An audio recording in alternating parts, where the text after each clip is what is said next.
Constitutional Pensionana Ryan ICT Nide Chupipere Sanjulapella and Dela Sanjulata is in the Chupada Chupaganda Dure and Cousin on the Constitutional Pensionata Ryan Ma the soldiers College Nampunada and then Dichere.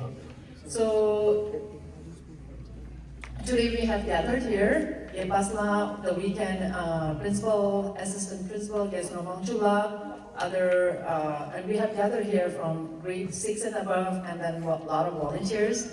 And I'm really happy that within a short period of time we were able to gather. And one of the main topic that we need to discuss today is the evolving role of Tibet advocacy as the Dalai Lama ages.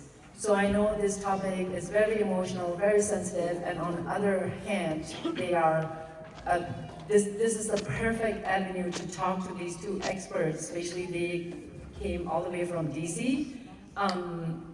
But before we move forward, I'm going to have two students here.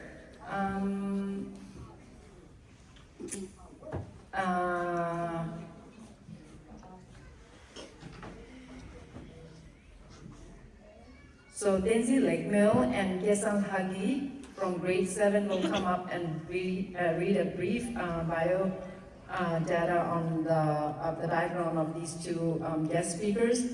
And then the second main thing is we want to make sure that this interaction, we want to keep it informal and mostly interactive, okay? So we don't need to be, if you are not comfortable speaking in Tibetan, you are sure okay to speak, but most of this, we should use this time, they just arrived, so we want to make sure that you guys ask the right question, and then, because since our father, your grandparents left Tibet in 1959, the most of the advocacy role, the most of the responsibility has been shouldered by our grandparents, our parents. But now, when they are aging, what kind of responsibility we all can take at individual level? Not just at the organization level.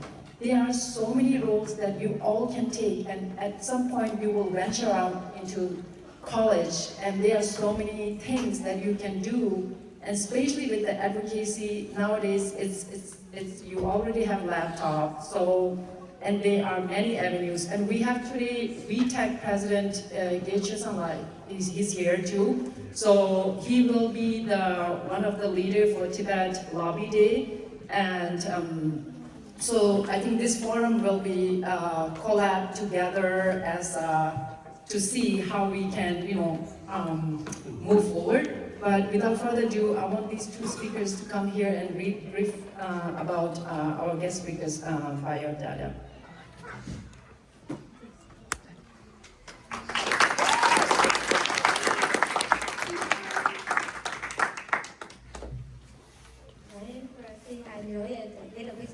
Leading on China and Tibet human rights policy within the U.S. executive and legislative branches.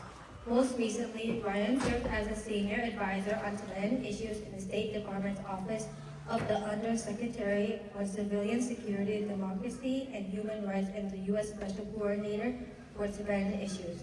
Ryan also completed a legislative fellowship as a professional staffer on the Senate Foreign Relations Committee, SFRC, leading into Indo-Pacific human rights policy, including issues related to Tibet. For former SFRC's chairman, Senator Ben Cardin. At the State Department, Ryan oversaw the formulation and execution of Tibet-related policy and the Special Coordinator's mandate within the U.S. government. He coordinated and collaborated with the colleagues working on Tibet-related issues in the State Department's regional and thematic groups. Relevant directories at the White House's National Security Council and with a variety of interagency counterparts. During his time at the State Department, Ryan also worked as a senior foreign affairs officer, overseeing the China and Tibet portfolios in the Bureau of Democracy, Human Rights, and Labor, managing the coordination of high-level bilateral dialogues with the Chinese government, including the U.S.-China Human Rights Dialogue. Ryan has expertise working within the U.S. multilateral system, having managed a broad portfolio of UN multilateral sanctions regimes in the State Department's Bureau of International Organization Affairs. Additionally, Ryan has extensive leadership and managerial experience in the nonprofit sector. He also served as the Senior Director for Global Programs and Partnerships at the American College of Cardiology Foundation, where he led a team to improve primary and secondary cardiovascular care for hundreds of thousands of patients across a portfolio of developing countries. Ryan oversaw business development and fundraising, the college's multi-million-dollar global budget, developing relationships with the leaders of Fortune 500 pharmaceutical and medical device companies, philanthropic foundations, and other donors.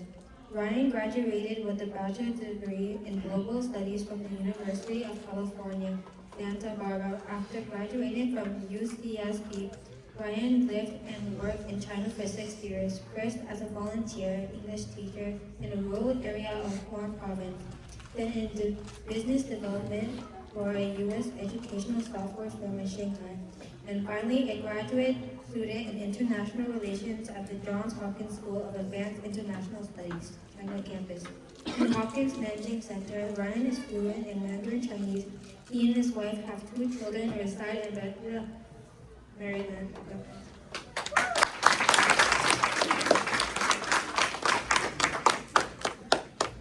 Prior to assuming the role of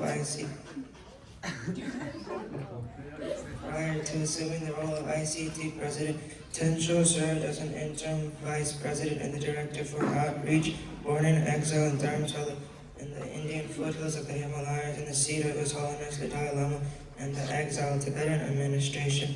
Tencho was educated at the Tibetan Children's Village School, Dharamsala, St. Bede's College in Simla, India, and St. Joseph's College, Bangalore. After moving to the United States in 1998, she continued her activism as a private individual, serving as a community leader and event organizer to raise awareness about Tibet. She joined the International Campaign for Tibet in 2008 as Special Assistant for Advocacy and expanded her activism, overseeing Tibet Lobby Day at U.S. Congress, the Tibetan Youth Leadership Program, and the Lodi Gary Washington Internship Program with the congressional offices. Tencho has led several ICT member and congressional stafferships to Dharamsala, India.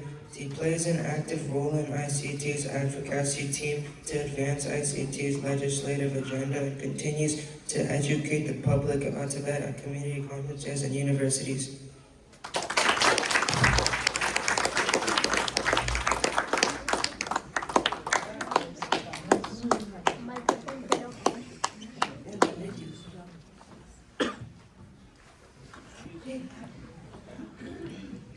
Hello everyone.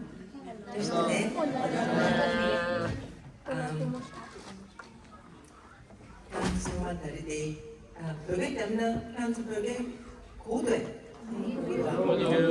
Okay, so Ryan, I'm speaking in Tibetan. Oh, sure. No problem.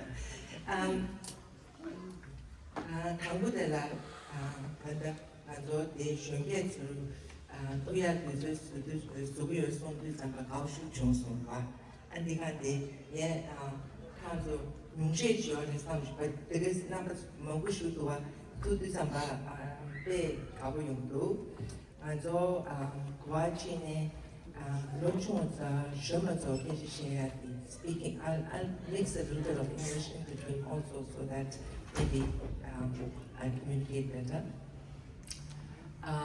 It gives us great joy always when we meet younger Tibetans who are interested in learning more about the issue, learning more about how you can be part of this movement for Tibet. I thought, I was just talking to Ryan, we didn't really have a chance to prepare for our conversations here too much because we are coming off a very busy week in Washington, D.C. and with the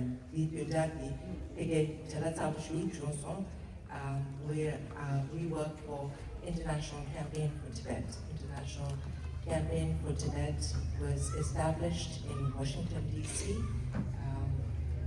After the Dalai Lama's visit to Washington in 1987. He spoke to the Congressional Caucus of Human Rights, and he presented the 5-point peace plan. 5-point peace plan because down to Sushingyur. So, His Holiness, let me go maybe a little bit into the history to give you an overview of advocacy for Tibet.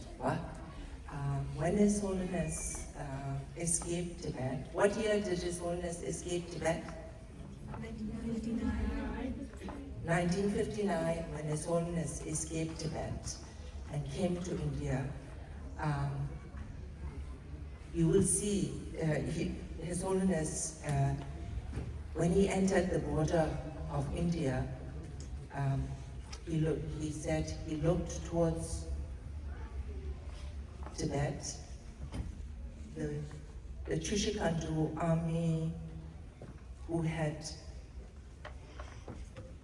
traveled with him to bring him to safety, they were returning to Tibet. So he looked at them and he knew he would not see them again, and he knew he was saying goodbye to Tibet and his life.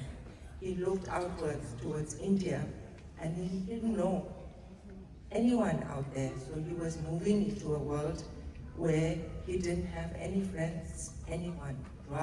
And he was, at that time, he was a 24-year-old young man who had just left everything he grew up with, moving to lead life as a refugee. And along with him came all your grandparents, my parents, and a whole generation of Tibetans. But it was only 100,000 Tibetans who came outside. As he came outside, His Holiness established a government in exile and a setup where he worked with the government of India. The government of India supported His Holiness and built schools, monastic institutions. How many of you have been to Dharamsala? And in Dharamsala is the Tibetan government in exile. How many of you have been to one of the Tibetan settlements in India? And you have Tibetan monastic communities, others. So you are familiar, all that you see when you visit those places didn't come out of nothing. It came out of a lot of hard work and effort and strategic thinking. All of that is to secure Tibetan culture, language, religion, and also to build an advocacy base for Tibetans so that the work carries on forward. So these were built, and then alongside building all of these, His Holiness traveled around the world. He traveled to advocate not only for Tibet, but he also, through his teachings and his learnings from Tibetan Buddhism and Tibetan culture and Tibetan history, he advocated for a world that is more compassionate. That is, he talks about the interdependence and the oneness of humanity and the benefit to be able to benefit all communities and everyone. He talked about religious harmony, where all religions are there to serve humanity, to make it better for all of us. And in his vision for Tibet, he talked about a Tibet where Tibetan culture, Tibetan religion, Tibetan language would be able to flourish. But he also looked at the reality of the situation, and he said Tibetans and Chinese have lived together as neighbors for centuries. You can't remove Tibet away from being next to China, so we have to learn to be in a way that you can exist, that is mutually beneficial to each other. So this is His Holiness's middle way approach. He believes that we have to find a way where you can have peaceful existence on the plateau for Tibetans, as well as for the Chinese, as well as for everyone else. How many of you have traveled to Europe? You know, today when you can go to any place in Europe, right? But there was a time not so long ago when Europe, all these countries were at war. We didn't see each other as neighbors, and now they all see each other as neighbors, and we can travel around. So that is the type of vision that His Holiness has for Tibet, where you can live peacefully on that, and it's called His Holiness's middle way approach, and that's the beginning of that was what His Holiness presented to United States Congress, and it's called the 5-Point Peace Plan for Tibet. It's a vision where the plateau and the whole region can have peace, not only for Tibetans, but for the whole group, that region. So I would urge you to look into that when you can. And so after that, His Holiness felt there was a lot of support for this vision in the United States Congress and United States government at that time. And so there were a small group of people. He put together this organization called International Campaign for Tibet.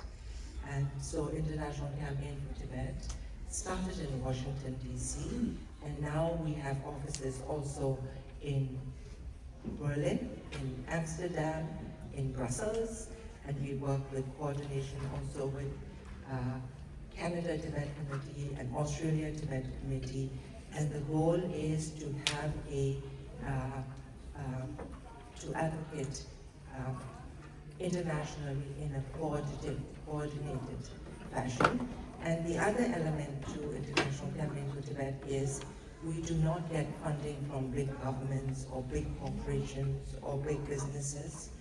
We are funded by individuals, grassroots, from people like who might be your neighbor, who might be your parents, who might be your relatives, people who give, because people have been touched by His Holiness, people who have been touched by Tibetan Buddhism, people who have traveled to Tibet and been, encountered Tibetan generosity and touched by the Tibetan spirit, and they support this work that we do to advocate for Tibet.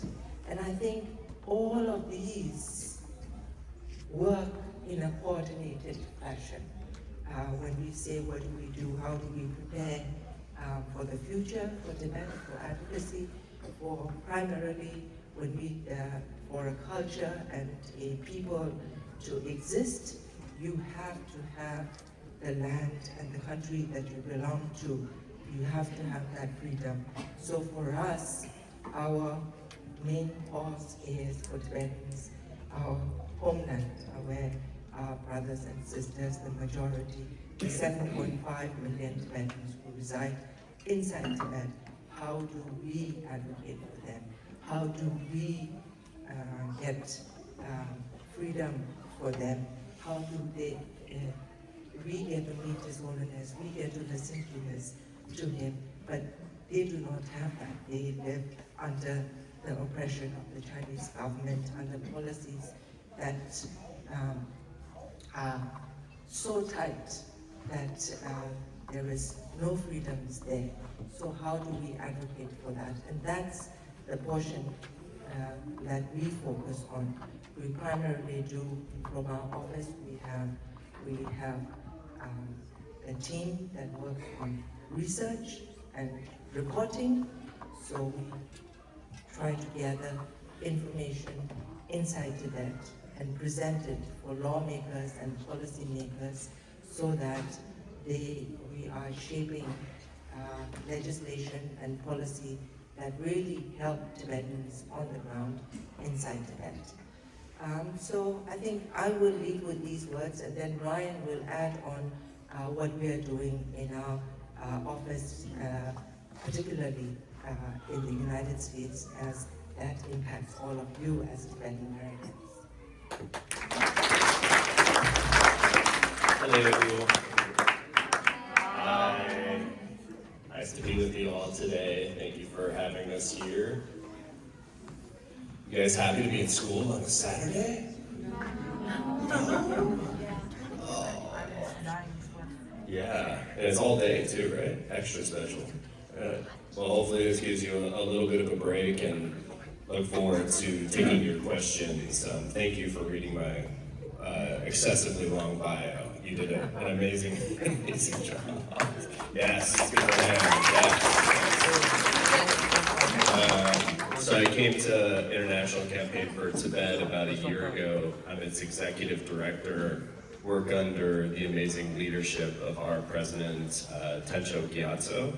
I was, as Tencho says, a refugee from the Trump administration. I came from the State Department, where I was a diplomat, and left about 6 months into the Trump administration. So I can talk a little bit about some of the challenges that are occurring right now for the Tibetan movement and how ICT is kind of evolving our approach. But first, I just want to get a level of your knowledge. When I was at State Department, I was responsible for overseeing U.S. law on Tibet. There's 4 laws, 4, on Tibet. Does anyone know any one of those 4 laws? There's 4 U.S. laws that basically define the U.S. government's Tibet policy. Do you know any one of those 4? Wow. Go. Yes. No, I don't know. She's just pointing at me. I don't She said you do. Go throw. Take one of the 4. Okay. I won't call you out, so not to worry. Okay, there's the Tibet Policy Act, the Tibet Policy and Support Act of 2020. Anyone else? The last 2. The Reciprocal Access to Tibet Act of 2018 and the Resolve Tibet Act of 2024. One of so those the 4 laws that govern Tibet policy. One of the 3 challenges I wanted to talk about today is, I think, the very unique and challenging political environment in the U.S. right now. The Trump administration is not implementing the law. They're also committing human rights abuses in the United States. You all experienced this directly with the ICE surge in Minneapolis. Anyone experienced that? Yeah, it wasn't fun, right? You all banded together as a community, and Minneapolis and Twin Cities should be applauded for all of you coming together and uniting. But I think that that's a reflection of where things stand with the US government right now. And that we as an organization, we as a movement, need to, at least for the time being, obviously not ignore the United States government and the very long-standing bipartisan Republicans, Democrats, the commitment to the Tibetan people. But we also need to look toward and beyond the US to other international partners. So ICT has been cultivating relationships with other governments around the world to diversify the coalition that's speaking out and shining a light on what China is doing in Tibet. At the same time, yes, please. International Campaign for Tibet. That is our organization. Sorry. Thank you. Please ask me questions at any time. At the same time, the situation in China, as Tencho Love mentioned, has gotten only worse over the years. The Chinese government has systematically attempted to break Tibetan identity.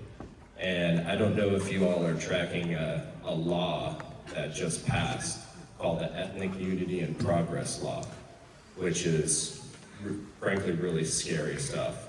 It outlaws the speaking of the Tibetan language, teaching the Tibetan language. It requires parents to instill in their children, Tibetan children, Uyghurs, Mongolians, any non-Chinese, that they have to love the motherland, love the Chinese Communist Party, and essentially pledge loyalty to the Chinese government. It's really scary. It also includes a provision that allows the Chinese government to target Tibetans and others outside of China who are deemed to undermine ethnic unity, whatever that means. So the situation in China has also become quite challenging, and this also requires us to not only engage with our traditional partners in the US government, but particularly because of the Trump administration's retreat from human rights and their retreat from the multilateral world, so the United Nations. We, ICT, but the Tibet movement overall, needs to develop better coalitions, more diverse coalitions with countries all over the world who are going to join us in speaking out against the Chinese government's abuses towards the Tibetan people. And China targeting communities, including your community, outside of their borders. That's something we have to take a stand on. The Chinese cannot come into our country and pressure us, intimidate us, and tell us not to speak out on what they're doing back in Tibet. We need to take a stand against their transnational repression, is what we call it. The second challenge that Tenchola, I think, also alluded to is His Holiness is turning 91 in July. His succession is right on the horizon. I know that His Holiness will live for many more years, but it's a fact that the succession process will happen at a certain point. We, I think as an organization, ICT, but the Tibet movement overall, including all of you, need to be prepared for a day when His Holiness is not here, and the succession process for the 15th Dalai Lama starts to unfold. So it's really important that we all prepare for that moment, because China has spent many years preparing. They've spent many years thinking about how they can interfere in this process, how they can appoint a fake Dalai Lama in Tibet, confuse the international community, divide all of you in the Tibetan diaspora, and essentially end international support for Tibet. But again, we can't and we're not going to let that happen. So Tenchola and I, with our congressional allies in the US, we've been working on a law that was actually just introduced yesterday in the US House of Representatives called the Assuring the Future of Tibet Act. I encourage you all to take a look at it. It will be public very soon. The Assuring the Future of Tibet Act recognizes that only His Holiness and the Gaden Podrong Trust have the right to appoint the 15th Dalai Lama. It also gives increased recognition to the Central Tibetan Administration, the Tibetan government in exile in Dharamsala, to serve as the one true democratically elected voice of the Tibetan people. So we're trying to empower the Tibetan movement, the Tibetan government, to navigate the entire community through this very challenging succession process. The third challenge I would point to is Tibet, before you were all born, in the 90s, with His Holiness traveling to the US, with him winning the Nobel Peace Prize in 1989, there were Save Tibet concerts with, like, you guys probably don't know the Beastie Boys, but they used to be a really popular band back in the day. with like all the most popular bands you could possibly think of playing at these free Tibet concerts. Tibet was at the front of the public's consciousness in the US back then. Recently, there's so many other things going on in the age of social media, and now with the Trump administration, every day is a new crisis or something to confuse us.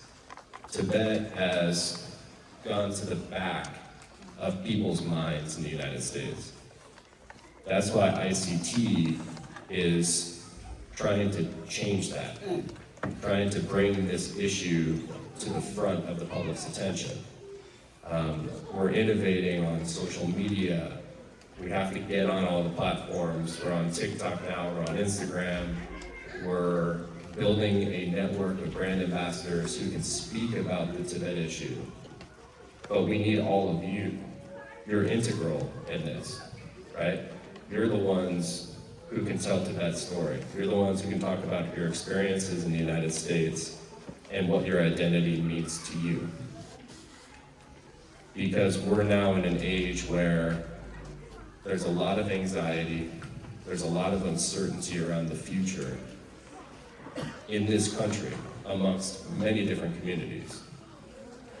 But His Holiness's message, Tibet's ancient wisdom, in many respects is an antidote to a lot of these problems. It's an answer. It's an answer to a lot of the challenges that young people face, that policymakers face, that governments and societies face. And that answer needs to be told to the world. It needs to be told to the public. And so that's what we're trying to do at ICT, but we need your help. We need you to be active, getting the word out on what your identity means to you, why it's important to preserve Tibet's civilization, Tibet's wisdom. This is so important because this movement is not going to be forgotten.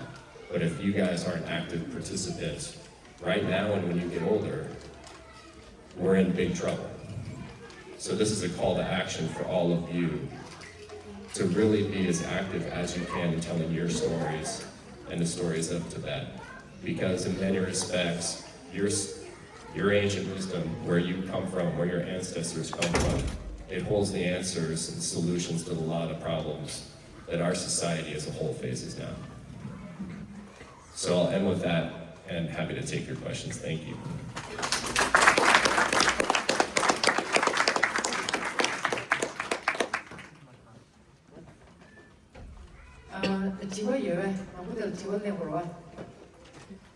Do you guys have any questions for our two chief guests? I'm sure there are a lot of questions, and there is no right or wrong questions. I know that we have grade 6 to 8, so mostly from age 13 to 16. So probably you may thinking, I'm just a middle schooler, what can I do? I'm sure there's tons of things you can do because everybody has a laptop and a phone. Do you guys follow ICT? Who's following ICT on the social media? Okay, yeah, great. So, yeah, we have few of the volunteers, so that's good. So there's one thing that you can do after you're going back from here. You can follow ICT on social media, right? And that way you can stay up to date, get informed. I know that this is just an introductory session, but from there you get to see a lot of the introductory movies, I'm sure, or videos on there. Do you guys have any questions for our chief guest? Because, okay. How do we identify if China he was a complete normal? How do we know that? Nice. Excellent question. Excellent question. I think it's going to be pretty, if I understood your question correctly, how are we going to tell who the fake Dalai Lama is? So they're going to be really public about it. They've been very explicit. They're going to use what is clearly a false and invalidated, so fake process that they call the golden urn. They used the golden urn to select who is now the fake Panchen Lama. They're going to do the same thing to select a child to be the next quote unquote Dalai Lama. So they'll be very open about who the child is. And then they're gonna go out to a lot of different countries around the world and through like incentives, like giving them money, giving them aid, and maybe threatening them in certain ways or coercing them, they're gonna get those countries to say, this is the real Dalai Lama. So that's why it's so important for us to build the coalition that's going to protect and defend the Tibetan-led process, the process that is right, the process that has integrity, and it's going to select the real 15th Dalai Lama. But China, as you may or may not know, has a lot of money, a lot of resources. So it is going to be a team effort with governments, with groups like ICT, but also with all of you to tell people the truth. China is going to try to use every tool at their disposal, on social media, with influencers, like everything. They're gonna throw everything they have at this to get people to believe that their Dalai Lama is like the real Dalai Lama. And we need you all to tell the affirmative story of the Tibetan-led process to select the Dalai Lama. That's the one that's true. That's the one that's right. That's the one we need to elevate as China is going to try to push their narrative.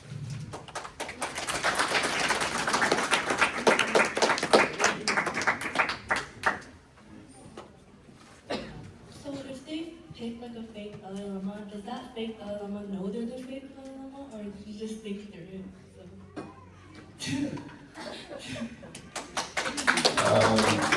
Also a good question.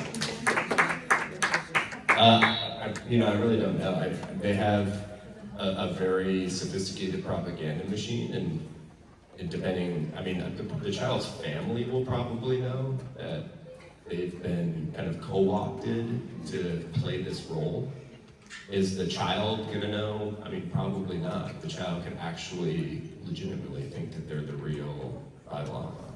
And I imagine when they get older and start traveling around, they're gonna catch on, right? The fake Panchen Lama definitely knows he's the fake Panchen Lama, right? But he does it anyway, because there's a lot of incentives for him to do that. So, it's a really interesting question. And if you're a 4 or 5 year old, 3, 4, 5 year old, you're probably not gonna know for a while.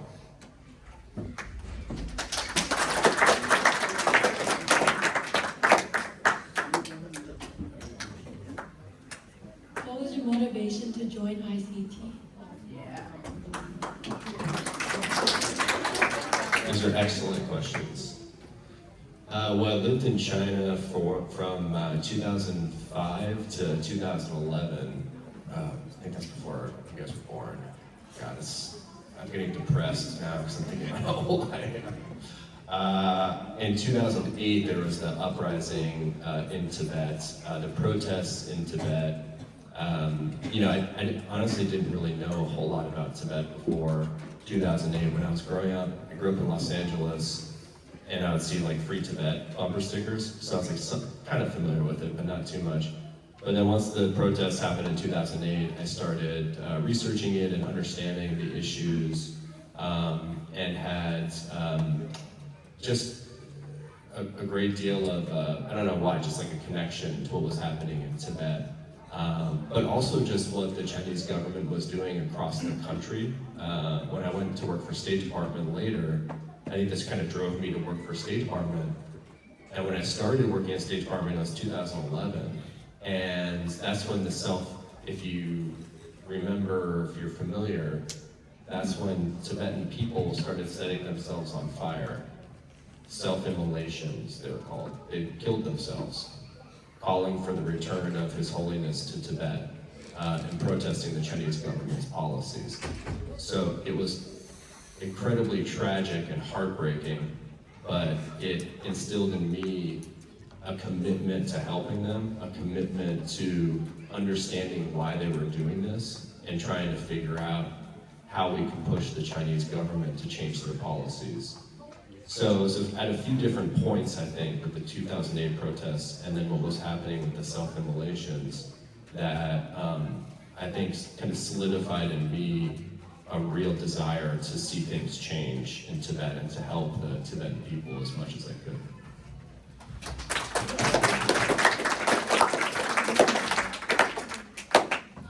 Hi. Over here. My question has to do with like recent concerns about like the Free Palestine movement and Black Lives Movement becoming like threats, becoming treated as threats, and like used for exploitation by like brands and other agencies. So my question is, how can we prevent the Free Tibet movement and our efforts of advocacy from becoming threats or becoming a threat?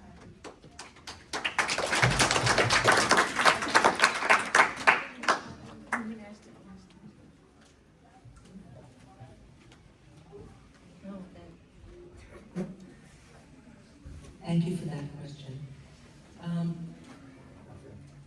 I think for our part, as an organization in Washington, we have also had to navigate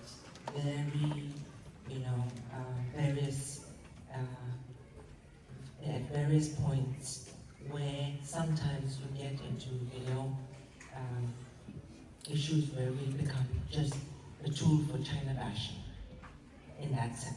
So how do we stay here where we are staying true to the cause and the movement, not overselling ourselves, not underselling ourselves, but really looking at what the goal is, what do we want to achieve. We do things where, and that's why I think that it's really important. We're not going for big shortcuts and photo ops or things like that. We build a strategy and we know when we need to go and we coordinate with Dharamsala, with the Supreme Office, and we are not and we do this in steps. It takes time. We're playing the long game. We're also we don't have unlimited resources. We are a small team, but we're able to punch really hard. That's because we do this with strategy and we do with skill. We also have, we've been able to attract people with background and with interests who want to come, like Ryan, who want to come to help this movement and to be part of this movement, not because we pay a big salary, but because they're really committed and they want to help. And I think that's really been the success of the Tibet movement, is we are recognized as a movement that stands for truth and justice, and that's, I think, and we play we take the high road, we're on the high ground. So I think that's really important, having that foundation. And if you stay on that, and we have to always be careful, where things go and how we move forward. And that's why you guys, that brings us back to why it's so important and it's so great to see all of you engaged and learning, and so that you have the foundation. I mean, you have the structure from the Tibetan American Foundation of Minnesota here.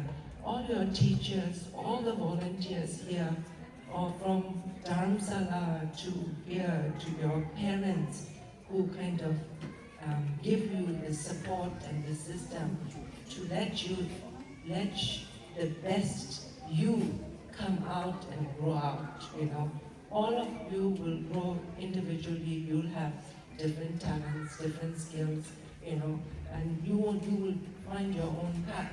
But in that path, you are all connected. So I think how we do that is also important. I'm sidetracked from your previous question, but I hope that answers.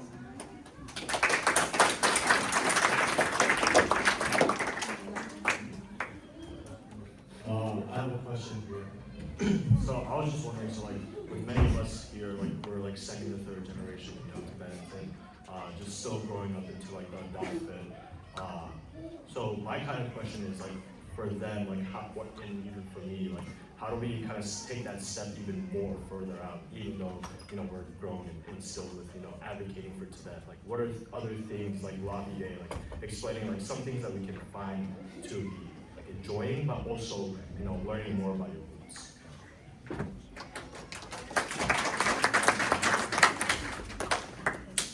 That's a great question. I mean, I think, as you mentioned, Lobby Day is a great opportunity for Tibetan Americans, including Tibetan American youth, to come to Washington and engage with your representatives as well as your senators to advocate for Tibet, to advocate for the Tibetan people. ICT, our organization, has a Tibet Lobby Day every year, and I'm sure some of your parents and relatives have attended that.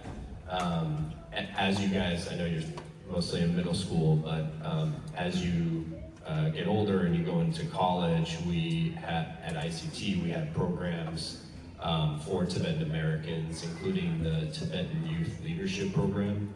So you can come to Washington for a week and we teach you about the Tibet movements, train you in how to advocate effectively, lobby effectively for the Tibetan American community, but also Tibetans inside Tibet. We have an internship program in Washington, D.C. It's called the Washington Internship Program for Tibetan Americans, also for college-age students to come to Washington. We pay for your housing, your flights, give you like a food stipend, and you can intern in a congressional office usually on the House of Representatives or on the Senate side. So ICT offers those programs to the Tibetan American community. You guys are a little bit older, obviously.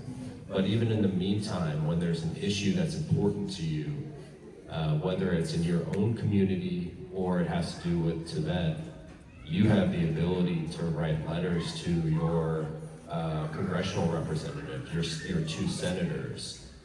You can do that. It doesn't matter. There's no age limit on reaching out to your congressional representatives, and you need to be doing that regularly. And in fact, it's a more powerful statement coming from the youth community, even more so than coming from adults. So I'd encourage you to get involved. Like, get on social media, tell your story as a Tibetan American, tell the story of Tibet, refute what China is putting out in propaganda on TikTok, on Instagram, all over the place.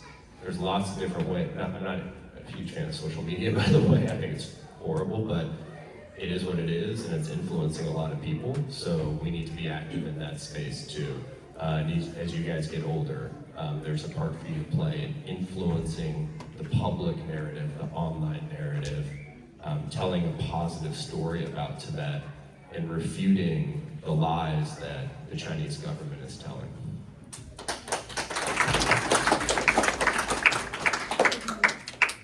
Is the goal like the whole process, or is it just like a part of the process for finding the next level?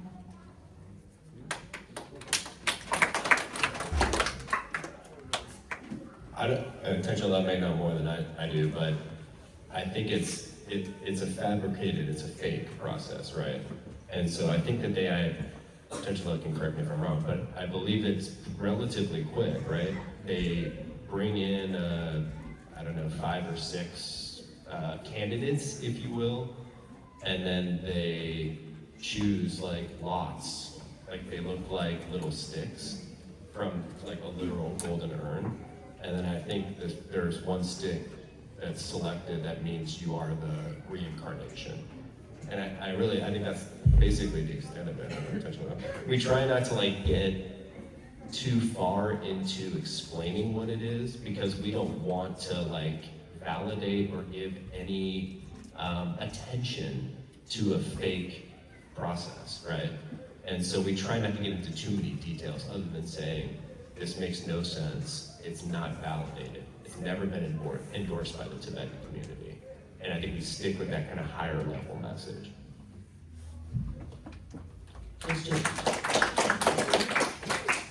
Just to add to what Ryan said, historically, the golden urn was introduced only in a few instances during the process of recognition of the Dalai Lama over the years, right? And in those instances, it was also the Chinese who brought the golden urn. But that wasn't, the Chinese claimed that the golden urn was the method used for the selection of those particular cases of the Dalai Lamas, but actually the Tibetan process overall takes place. And the Tibetan process, we know, you look at definitions, you look at oracle lakes, we look at signs left by the previous Dalai Lama, you look at many different ways and methods because these are spiritual matters that our lamas and others who practice and who understand these have processes that they use. So it's, but the golden urn itself is not a Tibetan method. It's a method that the Chinese have used to claim control over this process.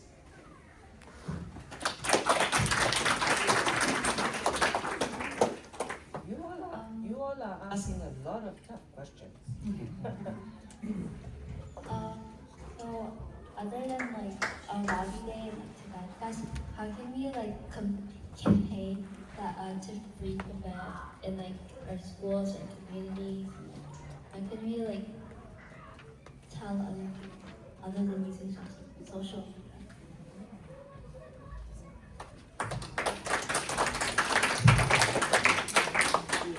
That's a really good question because you can all be creative with that. I mean, again, there's so many different ways, you know, inviting a friend who doesn't know about Tibet to one of your community events. You have such beautiful community events here, celebrating His Holiness' birthday, celebrating Losar, celebrating, you know, so many different Tibet festivals. So inviting a friend or inviting members of your class to these events. You have so many different Tibetans here of all ages who can speak about Tibet, Tibetan culture, how to meditate, how to make momos, how to make kapsels, and then you can organize classes. There are so many books about Tibet, so you could do book clubs, you could do, then you have your, Minnesota has the best Gorshare, right? Where did I hear that? You have the Gorshare Wednesdays. I mean, that's a beautiful way of inviting some people to, learn about Tibet, and then there are so many films. And one of the things that maybe you can consider also over here is so many Tibetans create in creative fields doing art, filmmaking, photography, and then so this year we've been trying to also promote the Tibet Film Festival. So Tibet Film Festival originally started in Zurich a few 15 or 20 years ago, and now they have the Tibet Film Festival in Dharamsala in London, and this year they're trying to introduce in North America. They're going to have in New York, in Washington DC, I think they're also considering Seattle. If Minnesota is interested, we can connect them with the team also. But these are all areas where you can be involved, do screening of Tibet, film, something like that. So, and I just wanted to also to add to what Ryan said earlier, ICT also has two programs called Royal Fund for Tibet and the Shrafa Fellowship for Tibet.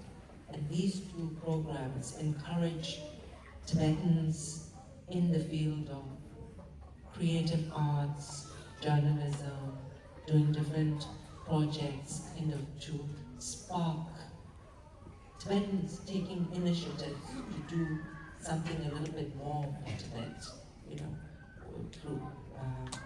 through other means.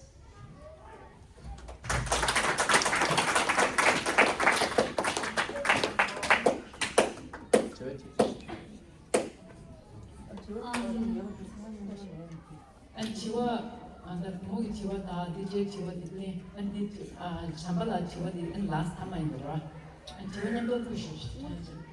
My question is, how likely is China to respect and cooperate the middle way approach, and like, what steps are being taken to ensure their cooperation?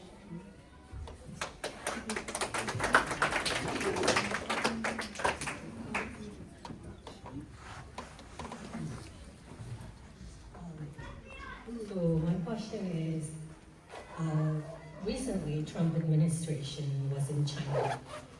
So were there any mention of Tibet and any conversations of Tibet brought up during this recent visit of the Trump administration to China? And with the declining influence of the United States, I would say globally, the declining influence of petrodollar and the growing influence of Chinese yuan and their economy around the world, how do you see the U.S. Being able to influence China in bringing a change in China or in regards to the ethnic minorities that we say, which includes Tibetans, Uyghurs, and Manchurians and others, within China. So it's just kind of a general question of how much impact can the U.S. have in this, global scenario.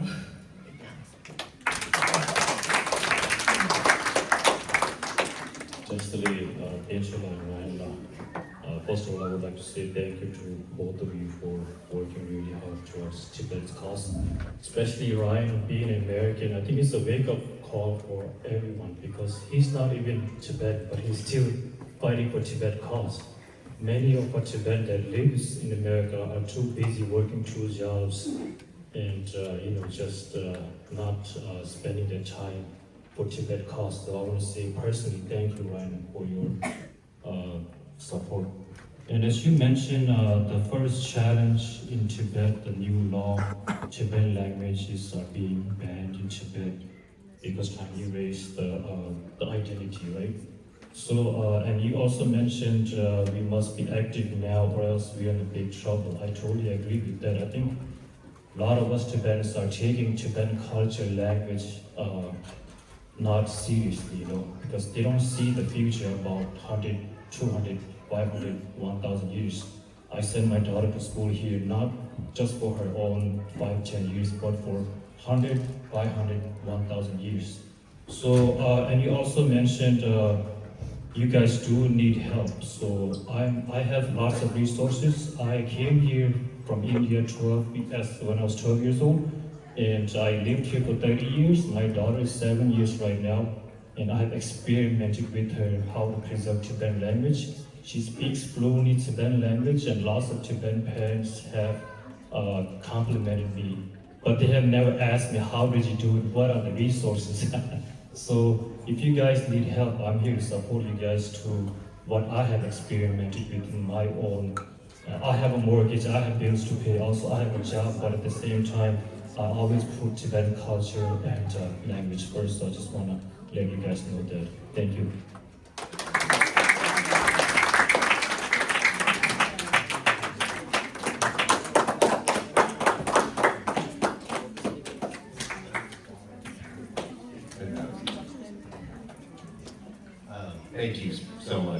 comment, and it's really amazing what you're doing with your daughter and your family, and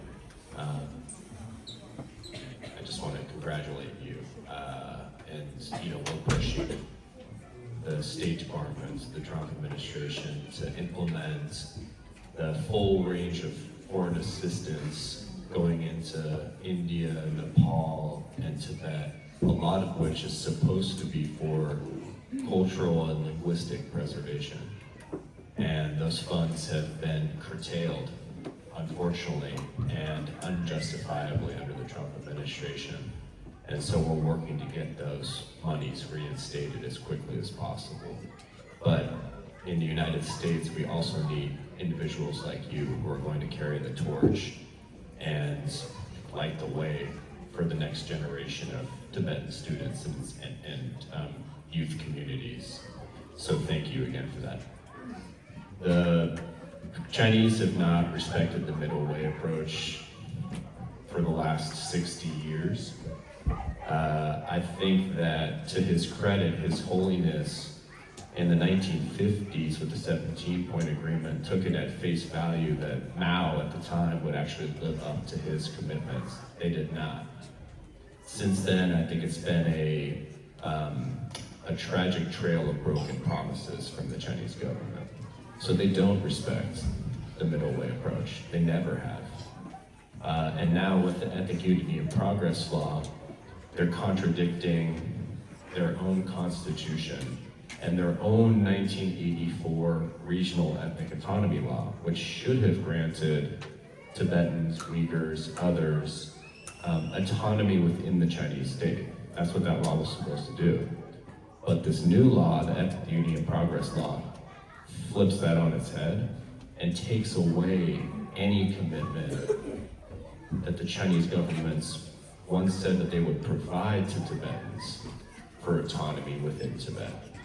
So they're now explicitly saying in law that we don't guarantee autonomy for Tibetans and for other nationalities living under the Chinese state. It's pretty blatant, right? And so, you know, tragically, if the Chinese continue on this trajectory, I don't see optimism, at least in the near future, for the middle way approach achieving any kind of success. But that's the near future, right? Over the medium to long term, we have to look towards scenarios of change within China with Xi Jinping. He's not going to be in power forever, right? And the Chinese project all this influence and control and gravitas on the global stage, but inside China, they're actually weak. The Chinese economy is not doing well. Young Chinese are disillusioned. They can't find jobs. The housing sector is in a free fall. Before the Iran conflict, the Chinese economy was in basically a deflationary spiral, which is not good. It's like what happened in the US with the Great Depression. So they're weaker than people think that they are. And so in that, there's a lot of optimism for change. But I think this is true for like thousands of years of Chinese history. It's important for the US to pressure the Chinese government on the middle way and for guaranteeing autonomy for Tibetans. But ultimately, the change in China is going to come from within. It's always been that way. The Chinese have always been most afraid, going back to the emperors, of their own people, not outside powers. That's why the British were so easily able to conquer, parts of China. They're obsessed with the Boxer Rebellion and all these things happening internally in China, that they missed the British ships literally coming up the coast and taking over China, basically, right? They've always been most afraid of their own people, and their own people right now are not happy about what is going on in China, particularly young people, and about their future opportunity. And that's a big weakness. So I have a lot of hope in the fact that Xi Jinping's not going to be around forever. And if you have a change in China, if it's not, may not be democracy, but if there's a loosening of the system, I think that provides an opening, a window where we could really make progress for the Tibetan people. So we need to be also, we talked about preparing for succession, obviously, in His Holiness, but we also need to be prepared for the day that there's an opening for change in China, right? And I'm actually quite hopeful that that's going to happen. However, what's also important, while the Chinese fear their own people the most, other governments, powerful governments, need to continue to make the case for why Tibet should have autonomy, right? According to His Holiness's middle way approach. The other question, I think those are kind of intertwined. The problem is that the US government isn't raising this. It was not raised, I can tell you 100%, it was not raised when Trump was in Beijing with Xi. It wasn't raised at all. The word Tibet wasn't even brought up. And that's a problem, right? And it contradicts US law. The US president, the executive branch, according to US law, should raise in high-level interactions with the Chinese government a return to dialogue with His Holiness or His Holiness's representatives towards a negotiated solution on Tibet. That's mandated in law. Trump isn't raising it. Frankly, Biden would raise it, right? So Trump's particularly awful in terms of reducing US credibility abroad, but past administrations weren't raising it forcefully either. And again, that's where we need the grassroots pressure within the US. Groups like us were lobbying the State Department, the US Congress all the time. US constituents are also very important to exert that grassroots pressure on US policymakers. I also think, just again to your question, US influence and leverage over China is receding. It has been since the Clinton administration. You guys were not alive then, but there was something called most favored nation status. The 90s was the last time we had real leverage over China, in my opinion. We have not had real leverage since. And the Chinese government has amassed an amazing amount of leverage over rare earths, processing everything you do in your life, your phones, your cars. They have rare earth magnets in them, or rare earth materials. China commands 80% of that market. Processing, 60% of rare earths, raw materials are found in China, but about 80% are processed in China. That's why Trump couldn't keep those tariffs 145% on China. Like, he had to back down immediately, because the Chinese knew we could exert this leverage. You guys wouldn't be able to use your phones, you wouldn't be able to buy new cars. That's the pressure China's able to exert on our economy. So the influence that the US has over China is basically minimal at this point. And they're actually dictating our foreign policy decisions. It's pretty amazing and really tragic because of the failure of our country for many years before Trump to not deal with this. And we allowed China to gain this control over our supply chains, all the products we use every day in our lives. Something that needs to be addressed, and hopefully in the future we'll have more leverage. But in the meantime, we need to keep that pressure up on our government, on other governments, to continue raising this issue. At the end of the day, though, true change will come from within China and from within Tibet.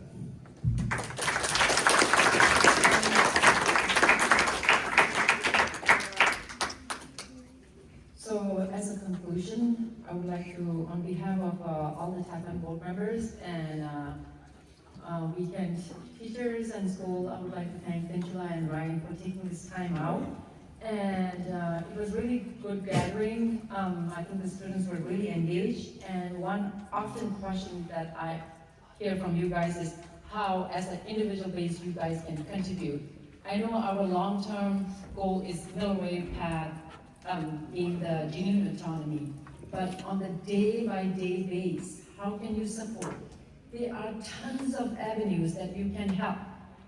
Either join a lot of the organization for like VTAG, or let's say Youth for Umelam, or Tibetan Women's Association. There are a lot of avenues. At the same time, as the we left up, we have tons of opportunity. We had Tibet Fest. I know that a lot of students were really spontaneous and joined and were on the stage. And I know that when I follow your parents' social media, you guys often do their activities at the school by sharing your story, Tibetan story.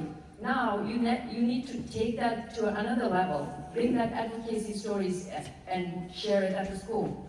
Or join a group, or be a leader. Take the leadership more role in your class or at your senior or the middle group.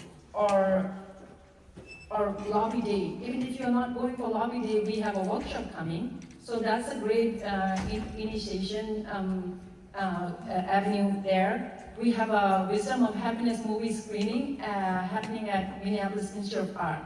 So TAFM, with 11 board members, we have tons and tons of programs, but what we need is your involvement. I know that being a middle school, you may think like, what as an individual you can do. As we often need help with TAFM media, poster making, there are tons of avenues, okay? So finally, I want to revisit to this new bill that Ryan and Penchala talked about. So I think right now this bill is in the introductory stage, HR 8982, to direct the Secretary of State to advocate for inclusion and recognition of CTA and other purpose. I would like to remind our board members that in the coming months, we're gonna be writing letters to the representative, advocacy, other policymakers, and you, as your own, can write your letters to support this bill. And lastly, thank you for taking time and attending this session.